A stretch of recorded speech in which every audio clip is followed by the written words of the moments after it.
La série de séances nationales de restitution des acquis de la deuxième promotion de l'école de démocratie se poursuit.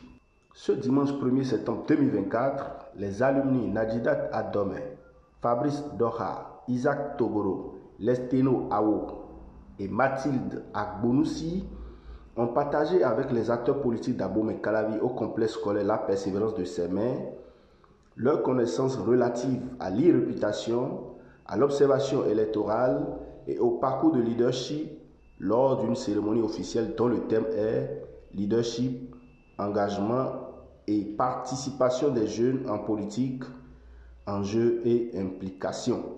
Leadership, c'est la capacité de guider, d'influencer et d'inspirer les autres pour atteindre un objectif. C'est pour cela que leadership et projet personnel vont de pair. C'est la capacité de guider, d'influencer ou d'inspirer d'autres à atteindre un objectif, peut-être commun ou peut-être personnel. C'est ça le leadership. Donc le leader, c'est quelqu'un qui dirige. Et tout le monde peut être leader, mais tout le monde ne peut pas être un bon leader.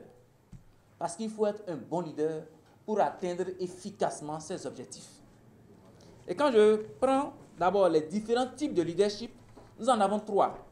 Il y a le leadership transformationnel qui permet d'aller à des niveaux d'amélioration. C'est-à-dire chaque jour, on fait un peu mieux pour aller plus de l'avant. Ça, c'est le leadership transformationnel. Nous avons le leadership participatif, qui est d'ailleurs le leadership le plus recommandé, qui permet d'associer un grand nombre, c'est-à-dire un groupe, autour d'un objectif et de les faire sentir concernés. Il faudrait que tous ceux qu'on regroupe autour de l'objectif se sentent concernés, c'est-à-dire se sentent inclus. Parce que quand on est là toujours à être le seul décidant, les autres se fatiguent trop vite. Et c'est d'ailleurs ça le troisième leadership, le leadership autocratique. On peut être là à donner que des ordres. Je voudrais qu'on ait ça, sans écouter les autres. Donc c'est pour ça qu'on dit que le leadership le plus recommandé, c'est le leadership participatif. L'identité numérique est en fait l'image que vous donnez, qu'on perçoit de vous sur Internet. C'est-à-dire à travers vos activités, à travers vos publications, à travers tout ce que vous mettez sur Internet.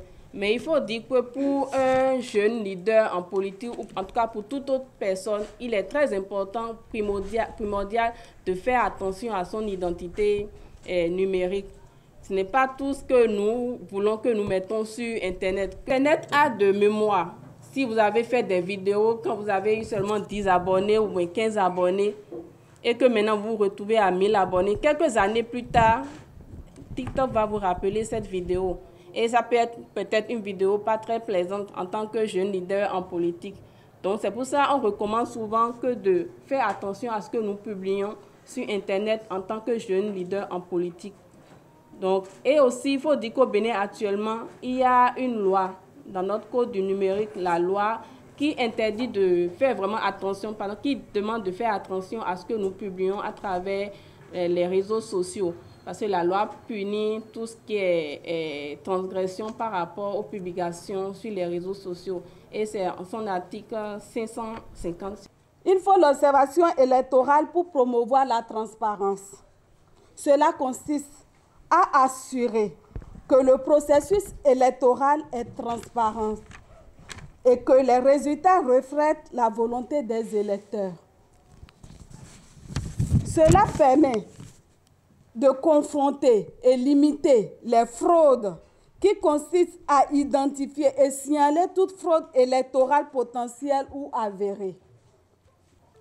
Cela permet aussi de renforcer la confiance du public, des électeurs, avec